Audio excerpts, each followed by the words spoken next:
What does world-class real estate look like to you? It's about creating relationships, consistent communication. Estate agency with a great culture, who care for their people, who care for their clients, who care for their customers, without just looking at the number at the end of the commission check. I think it's about amazing customer service. It's about people, not property. A special thanks to our sponsors, Iceberg Digital, for sponsoring this week's episode.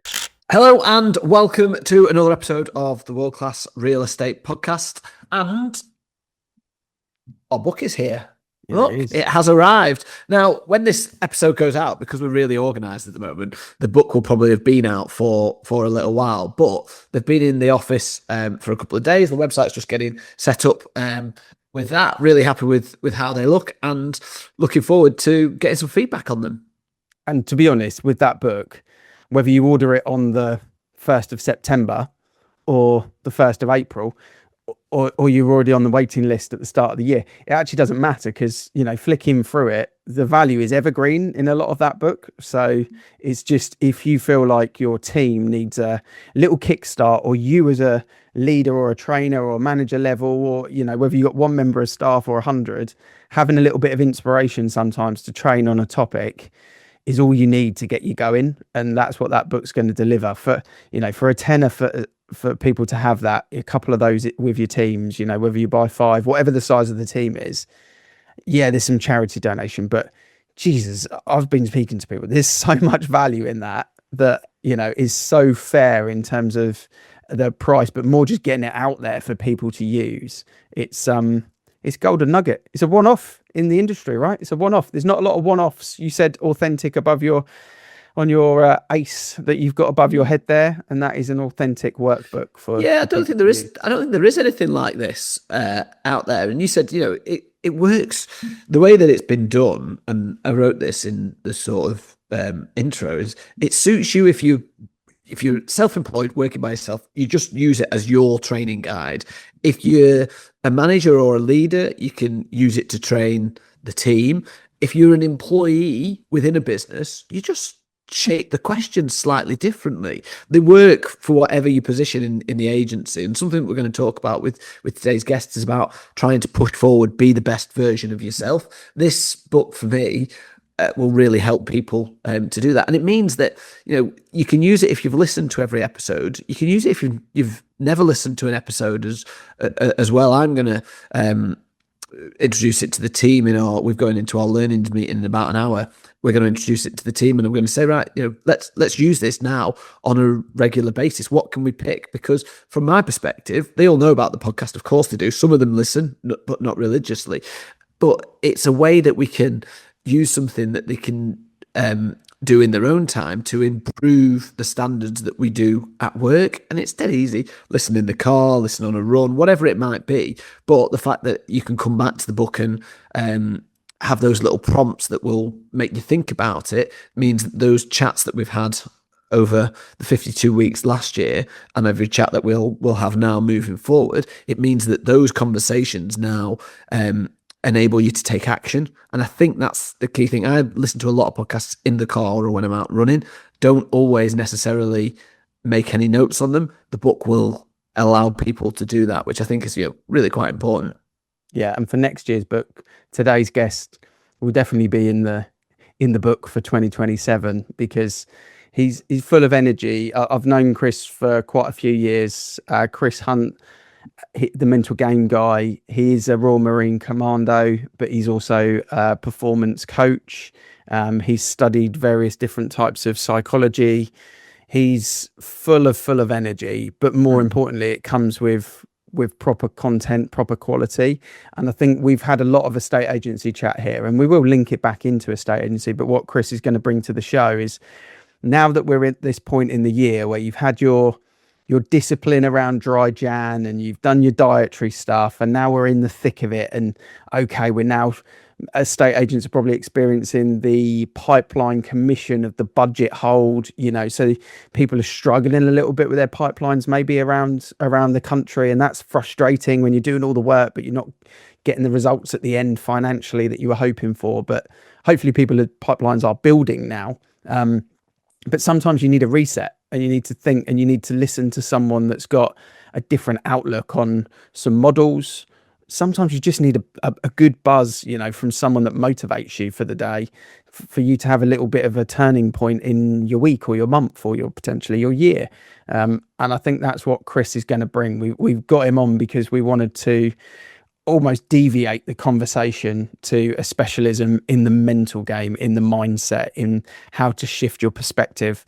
There's going to be a lot of smiling, a lot of energy on this show, I'm sure, but it's one that we're both looking forward to because it's right in our alley as well, I think, for me and you, Mark, really.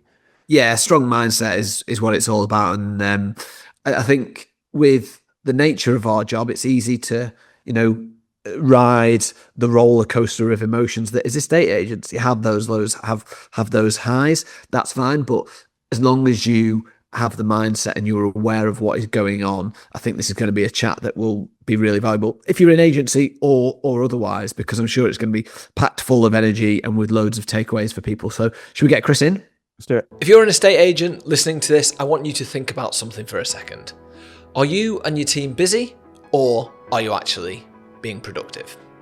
Because most agencies right now are drowning in admin, juggling disconnected systems, chasing portal leads, and wondering why profits aren't where they really should be. Iceberg Digital have taken a completely different approach. Instead of selling another CRM, they've built what they call an AI operating system for estate agents, combining prospecting, marketing, CRM, compliance, even websites into one connected ecosystem. The goal? To increase your revenue per employee, because the agencies that win over the next few years won't be the ones working harder, they'll be the ones working smarter, with systems that actually do the heavy lifting. If you want to future-proof your agency instead of just surviving the next market shift, go and book a demo at icebergdigital.co.uk. That's icebergdigital.co.uk. Chris, welcome to the show. The mental game guy, as you are saved on the title there. How are you, bud? Yeah, I'm very well, sirs. I'm enjoying life. It's been a good start to the year. And like it says, the mental game guy. It's what I do. It's what I'm passionate about. That's where we're going to dive, I think, Mark, for a bit of a change up. Let's dive straight in. We'll do a bit of a variation, I think, on our opening question, given the topic of today's interview. And it's, interview podcast. It's going to be full of energy, I can tell already, Chris. Let's start with, what does a world-class mindset look like to you? That's a really good question. I think actually, do you know what, Mark? If I'm honest, like even using the words that are behind you on your screen there, I could pinch a couple of those if I'm honest, right? Authentic and exceptional. I think actually, to be honest, when you talk about, a world-class mindset, it's about bringing the absolute most that you can bring in any moment. Yeah, it's about being proactive rather than reactive. It's about being as much in control of yourself and managing the controllables as you can. I think having a world-class mindset actually comes down to having a bunch of world-class systems that you can work on and pull on when you need, bless you, by the way, when you need to be your absolute best self. So yeah, look, without going overboard with what is an elite world-class mindset, having an elite world-class mindset is bringing your A game when you need it most. And having flexibility to bring different versions and different traits and different systems for different situations. Because life loves a curveball. So we've got to be able to react to that, 100%. State agency is a game of curveballs. I was thinking about this before the podcast because it's a tough gig, estate agency. We do a lot of work for free for months, sometimes a year. And then sometimes at the end, it all kind of goes wrong. And the house sale doesn't go through, and you've done all that work literally for free, and you don't ever get paid. And it can be quite demoralizing. What advice would you give to estate agents that struggle with that part of it? Because I know a lot of people that it's a real kick in the teeth. They're kind of really in that moment where it's like, oh, not another one, and they just feel like the world is against them. How do you kind of handle that outlook on life a little bit? Yeah, that's a really good question. To be honest, just going into me a little bit, I work with three types of clients, Ian and Mark, right? So I call them all athletes. All my clients are athletes. So you're one of three kind of people, really, right? You're a corporate athlete, so a professional that wants to be the absolute best version of themselves outside of the workplace. You're a scholar athlete, so someone that's in education, or you go through a qualification at the moment, you're trying to bring your best self, or you're a conventional sporting athlete. Now, all three of those athletes demand the very, very similar traits, which is why I work with all three. But you're right. Life has a funny way of, even when everything's going perfect in your eyes, there's a little curveball. Something can happen. I think the key is, just when I was in Marines training, there's always someone worse off than you. And actually, if you treat every moment that happens to you, without sounding too rah-rah and kind of hippie, that you can treat it as a lesson. You know, the classic line in sports psychology, you either win or you learn. My point to what you just said would be, if things are going great, hey, do you know what? Let's savor that. Let's celebrate that. Let's enjoy the moment and go, hey, let's savor that moment, pat on the back, let's feel great. But if something's happened that isn't quite reality, expectation, there's a bit of a gap there, ask yourself, well, Joe, what can I learn from this? You know, what is it that I could take from this in some capacity, no matter how small, to move forward? You know, it's those 4 letters. What's the opportunity here? Yeah, WTOH. Can I ask then, can I get a little bit personal then on that, Chris? Yeah. Because Ian's right. In our industry, you have a load of curveballs thrown at you, and it can be a bit of a roller coaster. So you mentioned about controlling the controllables, but I really like that saying, you either win or you learn, and try to talk it through with the kids, and they don't quite get it, and it takes a little while for people to understand that. Can you talk through a couple of key learnings from situations in your life where the things may not have gone according to plan, or whether life's thrown a bit of a curveball, and how that's impacted your life to get to where you are today? Yeah, 100%. I think one will always stand out for me, and it's, I can give you countless examples. Let's be honest. If we're human, put your hands in the air if you get a curveball regularly. 100%. You've only got to look at the world economy at the moment and the news on a daily basis to see everyone's going to get a curveball. I left the Royal Marines Commandos back in October 13. All right. And I think I spoke with Ian about this before, but I loved being a bootneck. You know, got the tattoo on the arm there. Absolutely loved being a Royal Marine. Absolutely loved it. It was I worked hard for it. I put everything into it. I served 2 tours of Afghanistan, one in Kandahar, one in Helmand. I loved it. And when I came back, my partner and I, my ex-partner, we'd already split up. We had 2 daughters at the time. We'd already split up just after the birth of our second daughter. And when I came back from Afghanistan, without going into too much detail, there's a lot of stuff that was going on. And it became incredibly apparent, incredibly quick, that in a short space of time, there's the goal and everything we're working towards. See you later. Get rid of that, because I got full custody of the 2 girls at the time. Right now, at the time when that was going on, they were coming up to 4 and 2. Now, the Marines were really good to me. I'd had a really good tour with them, like really good tour. They looked after me. They put me in the careers office for a bit, and they gave me a bit of time off. But you speak to any Royal Marine or any infantry or any frontline, soldier, militarian, you want to be doing the business, and you want to be doing what you're trained for. So sitting on a desk for a number of years, that's not for me. So I decided to leave the Corps, and I left, and I came out and I had to do something very different. And I think what that taught me is you can have that life plan and you can work towards it 100%. I think we've got to think of that big, very hairy, audacious goal, right? But at the same time, you've got to be able to react quite quickly. So for me, the reacting and the lesson for that was pulling on your strengths. I knew that I'm good with people. I'm quite a happy guy, quite a positive guy. I had a real love for health and fitness. So for me, leaving the Marines, the easiest thing to do was to go straight to something like personal training. Because I was like, look, I've already got quite a good sound knowledge base. I'll do a couple of courses. I'll reach out, and I got my business started from scratch as I was leaving the Marines. Obviously, it's developed a lot since back in 2013. But I pulled on my strengths, and again, it's that lesson of just, hey, you got to work the work. You got to play with it. You got to experiment a little bit. It's not always going to work out perfectly, especially when there's the goal. It gets kind of pulled from beneath you. But that was a big lesson for me. That was a big lesson for me, and I think that it's one of those lessons. Gents, I've got, no one can see it, but I've got a big tattoo on my back shoulder, and it says, "The boy can leave the Marines, but the Marines never leave the boy." So something that I went through quite a lot in those years, and anyone listening, I'm sure you would have taken a lot from this, is that you have resources, and you have moments, and you have learnings that you can pull upon when you need them. So when I left the Marines in that period, it was great. I was excited because I was going to do something different, but there was a lot of stress involved as well. I went from, salary, doing my thing, routine, big thing, by the way. Everyone's got a routine and you get curveball to a routine. So there was a lot of change going on, but I pulled on the resources that I learned in the Marines and various things that happened in my life before that. So key learning, for me, was leaving the Marines, doing something very different and just going, hey, look, it's probably not going to be perfect today. It's probably not going to be perfect this week. But if I can get an element of progress from day to day, from week to week, enjoy the moments, enjoy the learnings, and keep on moving forward, hey, do you know what? I'll get there eventually. Funny old thing. Yeah, life's in a good place. So it's all good. That's that quote behind you, right? That's exactly that. Yeah, exactly that. Exactly. It's all about progress, right? You know, there's a good quote that's not on the board behind me, but progress in meaningful things leads to happiness. And I think the key for me is, and anyone listening to this, is find out what your meaningful thing is. Because you can get progress in cleaning my unit that I'm in right now. Yeah, it's great. It's important to have a clean unit. It's nice when I know I progress with the cleanliness of my unit. It's not that meaningful. It's important, but it's not meaningful. So my question to anyone listening would be, find what's meaningful for you. Find what gets you positively triggered in a world of negative triggering. Yeah. Find what's positively triggering for you. Delve into it a little bit. Find your meaningful thing. That will get you up in the morning. That meaningful thing will help you get through the tough times. That meaningful thing will help you stay focused when there's lots of curveballs coming in left, right, and center. Economies changing, world wars, things like that. So find that meaningful thing. It's massively powerful.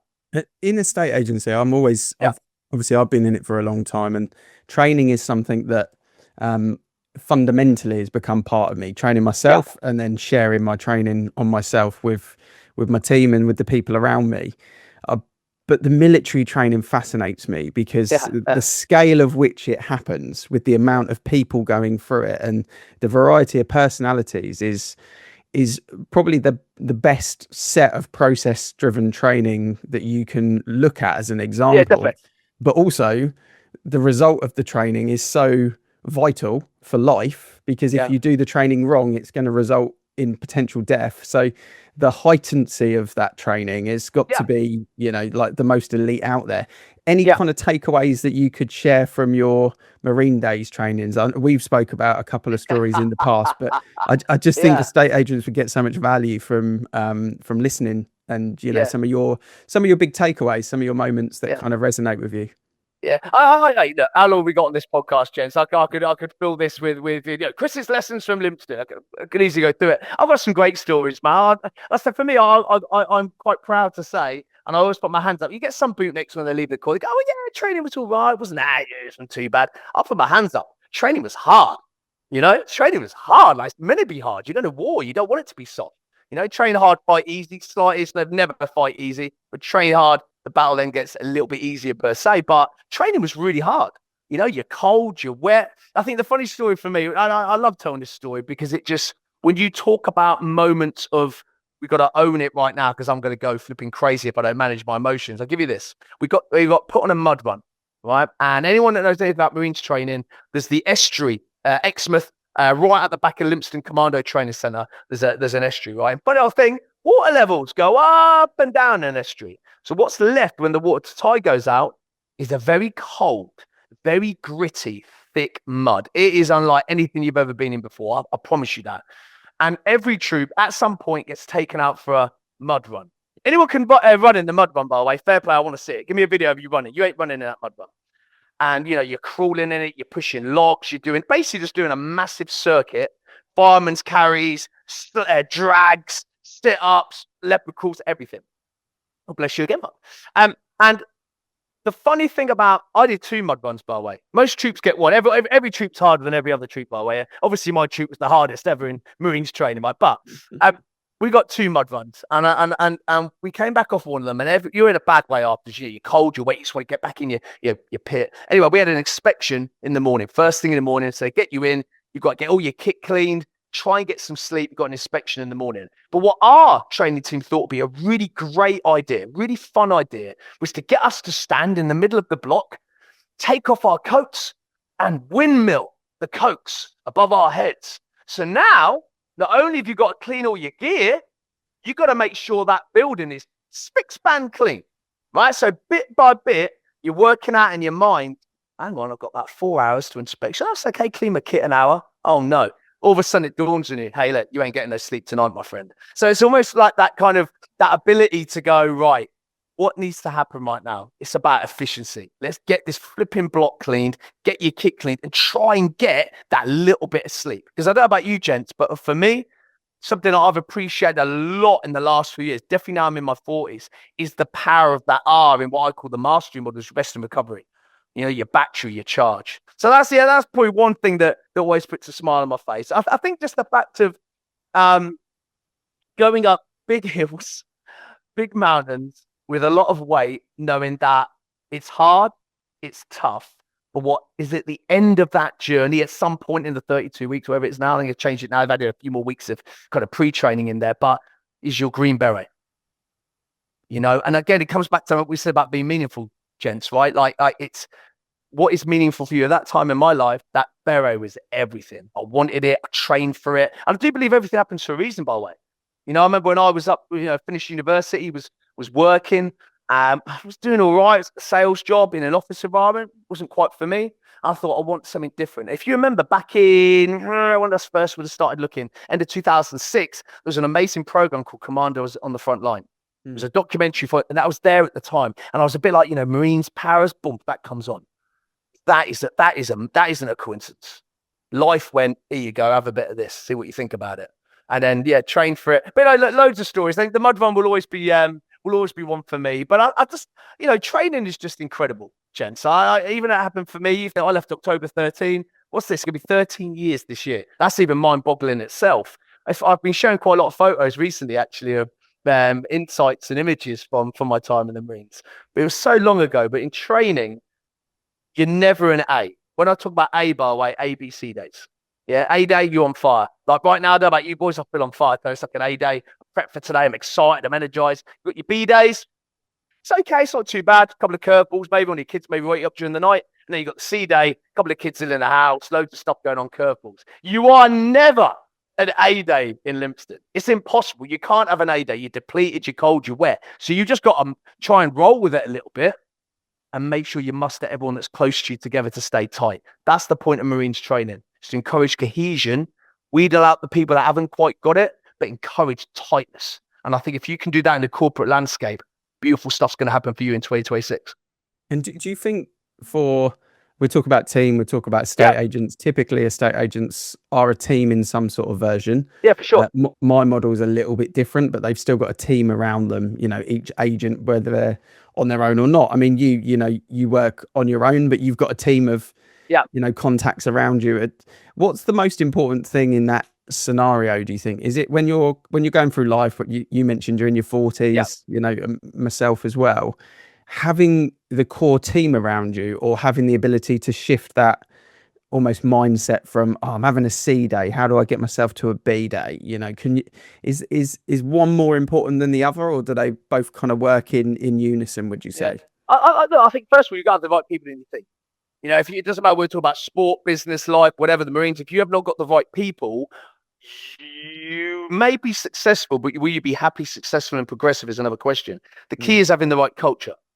That's my opinion. You get the right people into a team, it could be powerful. And do you know what I'm finding a lot with the individuals and the groups that I'm working with at the moment, team, is that there's a lot of people in the good bracket at the moment, or the average bracket. So I think if you really go for it and set your standards high and aim for excellence, but also reward yourself, right? Nothing wrong with working hard, but you got to have these three kind of pillars, like work hard, play hard, recover hard. For a team, there's nothing wrong with working hard as the team. You've got to work hard to get results, right? Anyone listening, you know that. Just every now and again, you might get a bit of luck. You might get something lucky that comes in. You go, oh, I didn't work for that. Not very often, I find. You've got to work hard. You've got to play hard because you want to have fun. You want to enjoy it. But where a lot of people go wrong is they either don't recover hard, in my opinion. This is what I find a lot at the moment in work, or they're not playing hard enough. And what I mean by that is they're grafting, they're grinding, they're working their butts off. But they're not enjoying the result of that, or they're not recovering enough. So just bit by bit, they're on that level, that kind of threshold of tolerance, right? And it's just there. And then all of a sudden something happens and it drops down. Classic burnout in the workplace, right? But I think if you've got the right team and you've got the right culture and you work the go, and you also flex the slow, and you have the right culture and you have the right pillars and you make it fun and you have clarity and you get rid of the flipping joke that is complexity in the modern world. If you do that, maximum clarity, minimal complexity, work hard, play hard, recover hard, and your team has got aligned values, authentic, exceptional, aligned values, I think you're going to do great in 2026. But it's about putting those words into action within your company.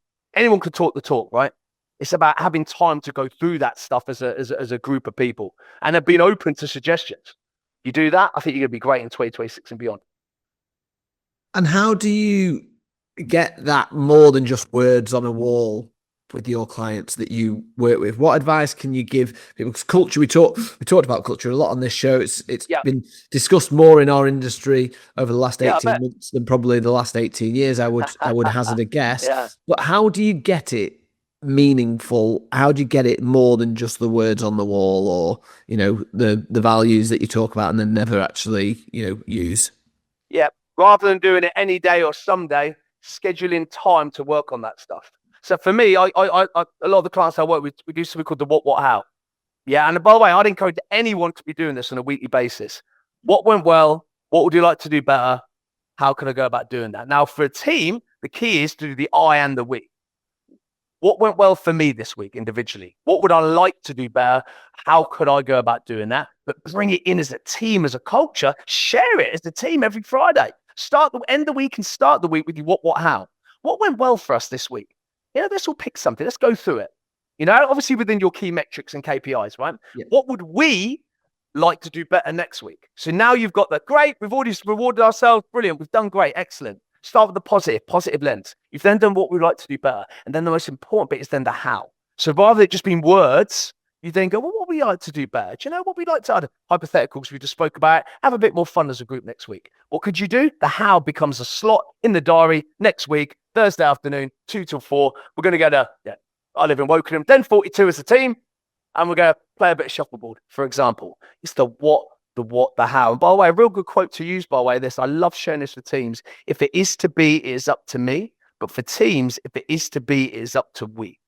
The key thing is doing this stuff together. So I encourage, go out and do the what, how. Any organization right now, you want to get the right culture, create moments to do that together. And if you end the week and then start the week, what I call the word capturing, you're capturing those insights. You're capturing those wins. People feel trust. They feel safe. They're going to share that stuff.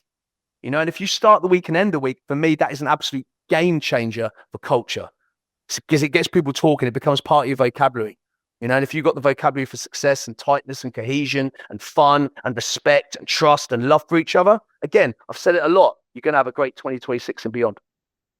Chris, on the recovery thing, because you mentioned it a couple of times, and yeah, for me, obviously doing what I do, I've been learning the importance of recovery physically, but mental recovery is more complex, right? Because it's inside. You've either got sore muscles or you haven't got sore muscles. So you know that you should sleep and you should have your protein, etc. But for the mental game, a lot of people that are in the middle life with young kids, with businesses or at a high level, fun does become a little bit lower down on the spectrum, than when you're in your teens and your 20s, when you're just looking for where student night sits in the calendar. But fun becomes slightly different. For me, my fun is spending time with my kids, with my family, 100%. and then also, the running side of things. But the recovery, the mental recovery, that is something that in estate agency, and I'm sure other sales industries and high stress level industries as well. What are some of the processes or hacks or tips that you could give people for a bit of mental reset, a bit of mental recovery? Yeah. First of all, point to make is everyone's slightly different, right? Just like you can give same program for 10 different people physically, a training program, and they'll get slightly different results. It's the same with the mental game. So what works for one person won't necessarily work for someone else. Classic one is sleep. Yeah. Some people, the average is 7 to 9 for most people. You do get outliers that need less than that and need more than that. They're far and few between. For me, sleep is without a doubt the number one rest and recovery protocol. Again, in the mastery model, R is rest and recovery. Oh, by the way, I use a framework called the winning framework. Works great with everyone. But if you want to treat yourself like an athlete, use the winning framework. Guess what the G stands for? Have a guess, gents. Put you on the spot a bit. Gains? You need this to be able to make gains. Growth. I'll give you it. Generate energy. You want to win. You got the. I wouldn't have got that one. Yeah. I have nothing anyway. I'm like sitting here right now, really smug that you didn't get it. You know what I mean? The G in winning is generate energy. You have to have the ability to generate energy. Because life, hey, let's be honest, at the moment, I feel, I'm not saying that, I've said this a lot on podcasts, by the way, gents, is that I'm not saying that I think life is harder now than 50 years ago, 100 years ago, 150 years ago, but it's different. And I think it's different because of the amount of incoming our brains are getting, and our brains are just like, this is too much, right? So even like sleep, what might have worked for you 10 years ago for amount of sleep per night, you might need a little bit more now.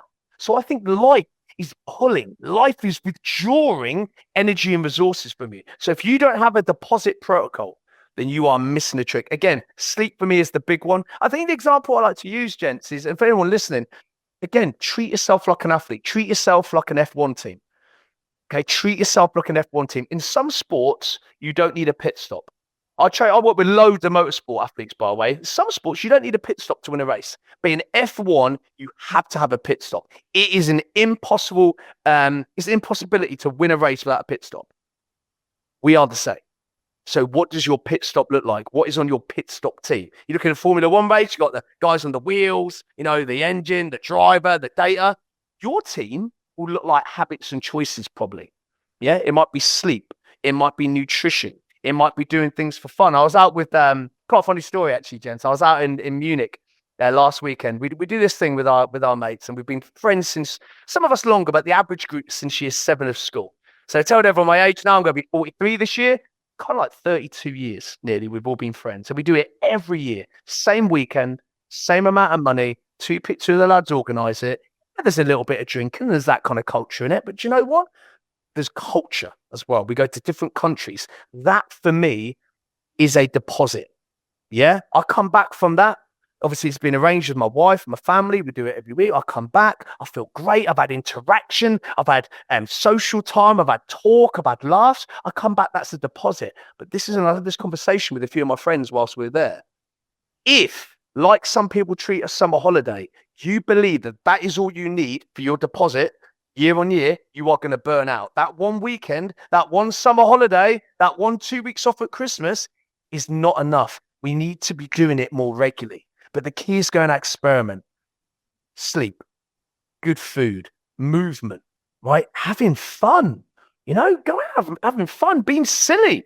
You look at kids, right? I know my kids, full of energy, right? Actually, the teenagers a little bit less though. The two younger ones, definitely, right? But they have fun. They go out and do things that make them laugh. Don't underestimate that ingredient of having fun. But everyone's different. I don't always going around the houses too long.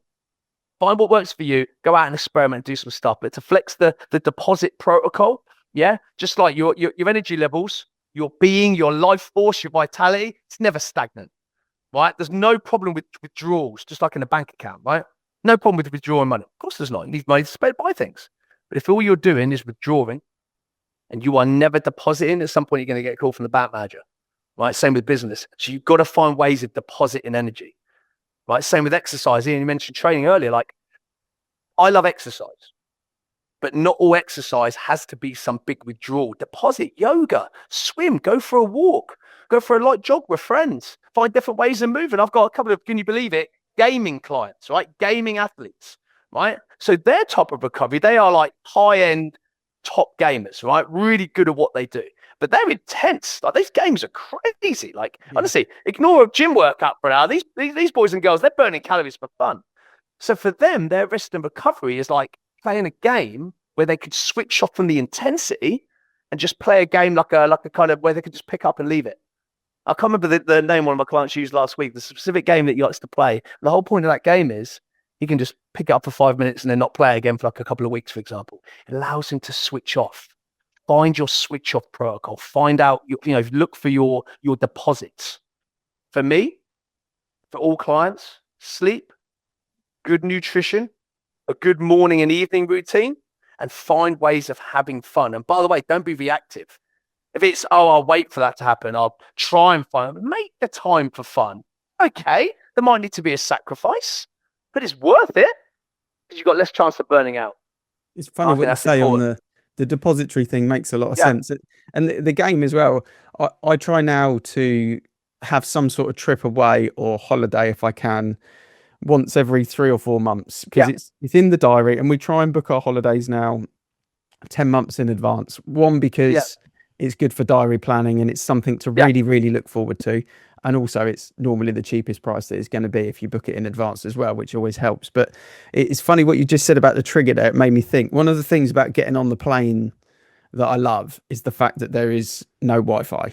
So my phone on average, and this is no joke, my phone on average gets somewhere between 800 and 900 notifications a day. Brain is like frazzled. Deep down frazzled. Nearly 300 of those are WhatsApps, and it's quite an intense day of lots of responses that you have to give to people. But what I love about the plane is everything stops, and my wife doesn't fly well, so we make sure she's settled, she's okay, she's watching something with her headphones on, get the kids sorted, they've got their iPads, their snacks, their crafting that they're doing, and I kind of look to the left, and it normally takes about an hour into the flight and everyone's settled, and then I get my phone out and I get Football Manager out. It's the only time I ever play Football Manager on my phone. Didn't you used to play it when you were hungover at work many years ago? Friday for Football Manager. I think I remember that was on the laptop. Now it's on the phone. It's an app now. It's on the phone, and it's the only time I ever play it is on the flight. And I don't play it again when I get to the holiday, and I don't play it again when I get home. But on the flight, I play Football Manager, and actually, it's just this like decompression reset. Nostalgia as well. It's like, why is Cole Palmer so good in real life, but shit on the game? What's going on? Blatantly. It's funny you say that, by the way. I get it. Can I share? Have we got a few minutes? I can share a little Munich story for you. The reason I like sharing this is because we live in a society now, especially with social media, where people feel that the big grandiose moments are the big things that really matter. Of course, the big holidays, if you can afford them and you want to go on them, they're great. Munich was fantastic. We went to a Bundesliga game on the Friday night. We did the Allianz Arena. To anyone that's wondering what the Allianz Arena is, Bayern Munich's ground. We went to that on the Saturday. But do you know what the real highlight was for me? And we did lots of other things as well. But on the Friday when we got there, we went to this outdoor beer garden. Bear in mind, there's 13 of us, 13 lads all from school. One of our lads has flown in from the US as well. Great seeing him. Comes out every time. How cool's that? And we're sat there in this beer garden. The beers are flowing. But it was a blue sky. It wasn't incredibly hot, but it wasn't cold. We're sat there, and it was just a bunch of guys, individuals, having a chat. That was the highlight for me. So a bit like you with the game on your phone, Ian, I could have mentioned, for me, the highlight could have been the Bundesliga game. It was incredible. It really was. Could have been the stadium tour. Could have been that. Could have been the kind of the live music we went to on the Saturday night. But the highlight for me was that little moment. There was a little moment when I sat there and I had my sunglasses on, and we just had a bit of bratwurst, so stereotypical, right? A bit of bratwurst, we had a few beers, and you just sat there kind of going, yeah, this is lovely. That win straight away. That is for me what's a deposit. But do you know what else is a deposit? And this is not even talk about Munich. I've got my book upstairs. You ask anyone who knows me, I love a bit of reading. People see the go, go, go, gents, right? They see the energy, the enthusiasm, the passion, but nothing, a lot of things make me happy, but right up there for me, sitting down with a book. Sitting down, relaxing, chilling out for 5 minutes, doing a bit of slow. And it's really about just finding for you what ticks your boxes. So we're having a meaningful goal, but a meaningful go, go, go, but also a meaningful slow. Go out and experiment. It's really good fun. Really, really good fun. Yeah. You can't be up here all the time. Nah, definitely not. You need that. And you don't need to be. You don't need to be either, right? Let's be honest. We're humans for a reason. We got an emotional kind of spectrum and energy spectrum as well. Play around with it and see what works for you. Experiment. It's powerful stuff. It's funny what you said about the documentary as well, back in 2006, pulled you into the Marines. But if we just touch on that from a marketing point of view, long form marketing, trust builder, to pull you in. And imagine a lot of guys as well would have been, watching that and thinking, I want a bit of this.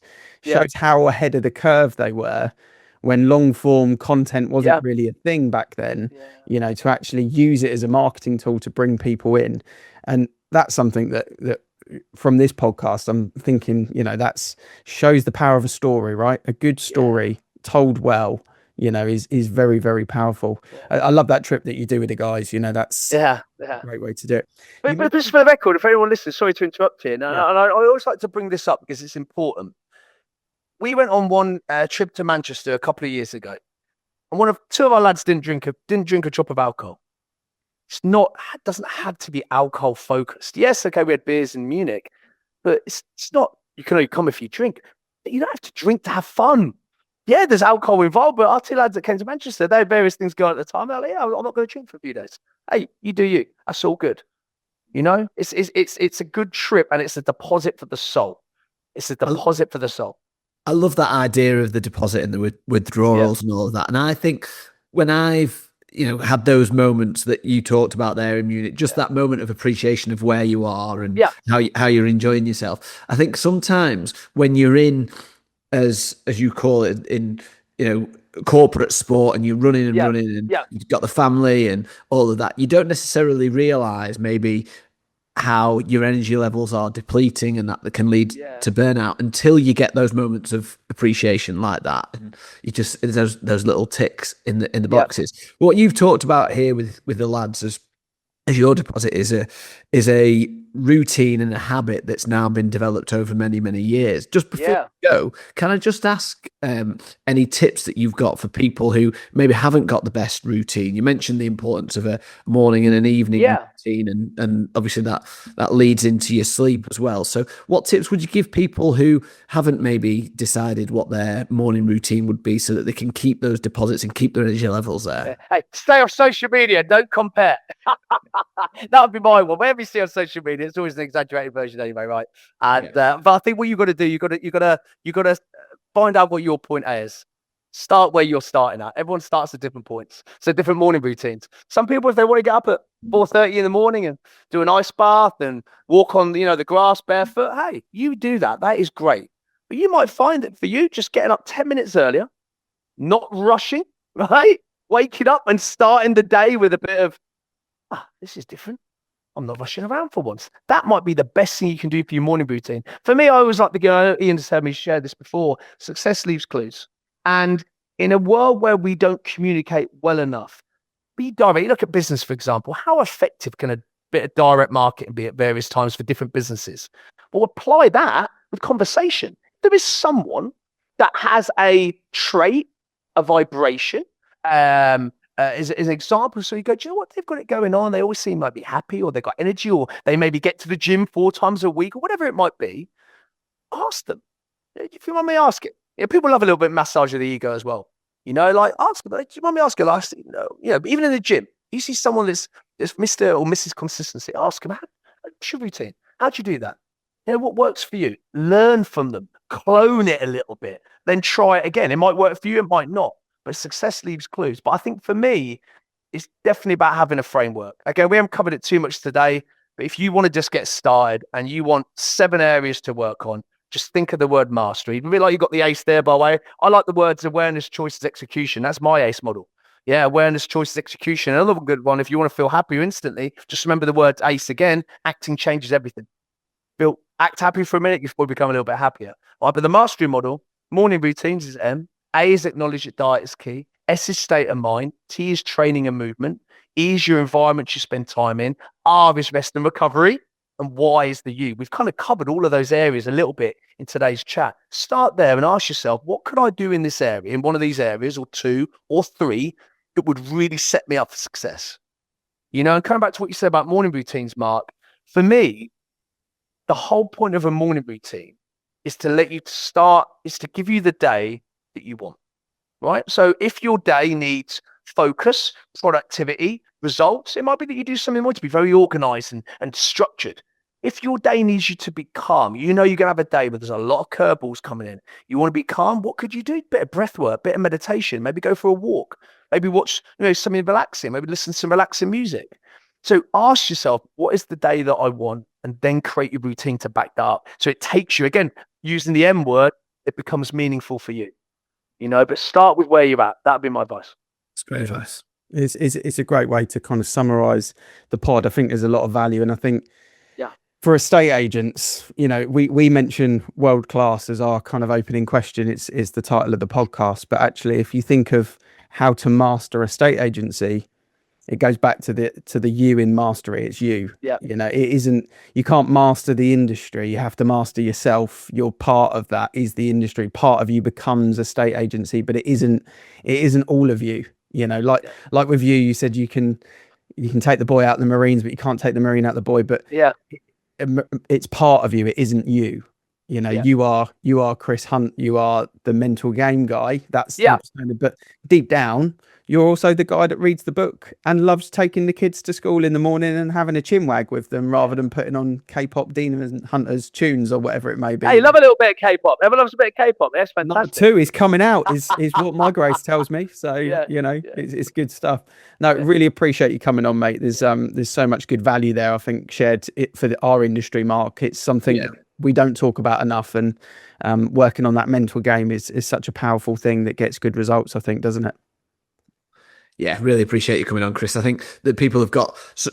I knew as soon as you came on, this was going to be full of energy, and and I love the fact that you're standing for this interview. It's given me some food for thought. But I think you've given a lot of frameworks, but also you've also made it okay to rest, okay to recover. Those bits are just as important in it. But I like how you said it there. Start with you and plan your day for success by having the morning routine that works for you. So I think that's really, there's loads of key takeaways that agents can do to have, it's not just be a better agent, but it's have a better life as well. Definitely. But like we said at the beginning though, too, and I love it. I know we were talking a while now. I could talk all day with you guys, by the way. I love all this, but we live in a world of complexity, right? Look at today with this podcast was set up so easily, right? There's the link, jump on, there's the time, let's go. In a world of complexity, if you can deliver, especially when we're talking back to business right now, rather than sport or being a scholar, if you can deliver a service or I believe a business with minimal complexity and absolute maximum clarity, I think you'll be all right, because there's complexity everywhere. People are just overwhelmed with decisions. But like today, there's the link. See you at 8:00, Chris. Yeah, awesome. Brilliant. I'll be there. Simple. Lots of clarity. And you what we're going to do, minimal complexity. The more complex something is, people will find ways of getting out of it, not doing it. Maximum clarity, minimal complexity. There's a little ingredient for you.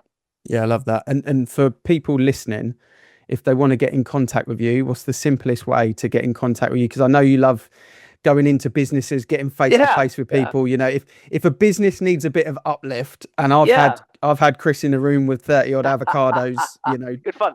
Jumping on different animal shapes and all sorts of stuff going on. What's the best way of getting in contact with you and getting you in the room with the team, Chris? Yeah, first of all, reach out. I'm always up for a conversation when it comes to whether it's sporting athletes, corporate athletes, or scholar athletes. Jump on a call. I'd love that. Follow me on social media, without a doubt. Instagram, LinkedIn, Facebook is where I spend a lot of my time. But yeah, look, just follow me for a while. My energy will either match yours or it won't as an organization. You can't be everything to everyone, but I truly do believe if you've got a business or a group of individuals that want to be really performing and want to have fun and want to learn some cool frameworks and techniques to allow you to enjoy work when you're in work and also enjoy life when you're outside of work, and you want to make it meaningful and you want to make it authentic, exceptional, for example, looking at Mark's screen there, right? If you want that, I'd love to have a conversation. Who knows where it's going to go? Yeah, lovely. Thanks, mate. You have a great day. Yeah. Cheers, Jen. Thank you. A massive thank you to Chris Hunt, the mental game coach, for joining us today. You said before the podcast, Ian, it was going to be full of energy, and he did not disappoint. For anybody who is listening rather than watching, Chris was stood throughout the entire chat that we had, and I just did feel that energy translated into his voice, into his stories, and it's so enthusiastic about improving people's mental well-being, I would say. Yeah, life. Just loves life, doesn't he? Yeah. Enthusiastic about life. And I think it was good that at the start we talked and we said, look, it's hard. Like he was like, look, marine training was hard and life can throw curveballs, and it's not all daisy chains and happy smiley go lucky, but that's okay, because you got A days, you got B days, you got C days, and it's up to us to just navigate across them. And I think that's something that off the back of listening to it, I think if people listened all the way through, if they were going to have a C day, they're going to have a B day now. And if they were going to have a B day, they're probably going to have an A day now. Yeah. And if you're having an A day, you're having an A plus day now. So I think that's probably what's come from that. But some good models.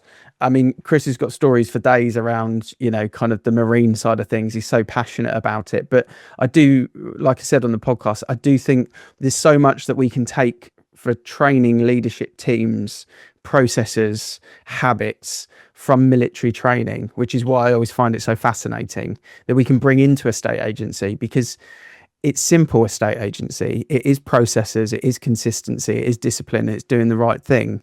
And I think we can just take so much from the military aspect of things. I'm not suggesting that we take people out for a mud run, mind, but yeah. No, that didn't sound great, but it was really interesting about how he related it to the culture. It was a very real chat because, as you said, he started by saying, it's not all daisy chains. He talked about the curveballs that he'd had thrown at him during his life. He talked about the power of rest and recovery. But when we talked about culture, he could actually give us ways that we can implement any words that we've got on the wall or any ideas of culture that we want to implement in our team. His what, how is a really simple way of actually getting a culture where people want to be involved, want to perform. And also, he also talked about the having fun part of it as well. There's no shame in any of that. And I just thought it was, he was full of energy, he was, full of motivation, but it was very real as well. It was a chat that, people don't have to be perfect. And he said that about social media, didn't he? And I also really liked what he mentioned it earlier in the chat, but he also said at the end about keeping it simple. And you can forget how complex the world is and how many, notifications you get on your phone or all of the things that struggle for your attention. So if we can keep it simple, then I think that's a really effective way to try and present to clients, try and win clients as well. Yeah, the recovery and the fun, two massive takeaways for me personally, just sharing my personal thoughts on that, because I do find that I'm trying to perfect my recovery, but I think the fun aspect of things, that's something that is quite tough sometimes. You're trying to do work, do life, do parenting, do marriage, do finances, pay mortgage. And obviously with me, with training as well, be it that I've had a bit of a setback this year, I've realized that actually training is probably the fun segment in that for me. I love getting out into the trails and getting ready for races and ordering my fueling and getting my kit bag ready. There's just something fun about getting ready for an event. And when that's taken away, you've got to do something else with it. You've got to do something else. I should be better socially, with people. We go to Munich for beers. Yeah, I'm up for that. The Ellie Hants Arena has got fond memories. Not that I went there, but watching. Obviously, we had a certain Champions League victory there against. Just to drop that in. We're not talking football yet. Yeah, well, it's funny what I was reading his wall, and he said we're not there yet, but we're closer than we were yesterday. I think that was. I might be. Yeah, no, that was it. It was around about the same thing, but it does make sense. If you've had a day that you haven't achieved the goal, but you've got closer towards it, that's still a good day. It doesn't have to all be a full tick in the box. Sometimes it's just things take longer than you think they're going to take, don't they? And as long as you're moving in the right direction, then you're ahead of inflation, if you like, from life, then it's a good thing.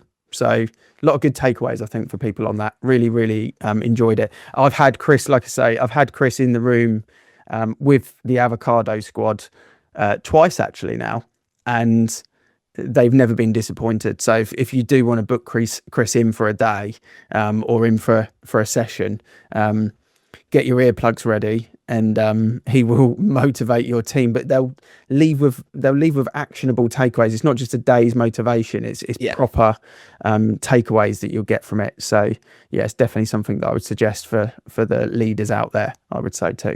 Yeah, fabulous chat. We'll link his social in the show notes as well for people that want to reach out and follow him, because I'm sure that's all full of energy as well. As you know, we do this show because we love the industry. We want to see it improve and get better. If you have enjoyed today's episode, please share it out on social, share it with colleagues. I'm Mark Worrall. He's Ian Macbeth. Thank you very much for listening, and we'll see you again next week.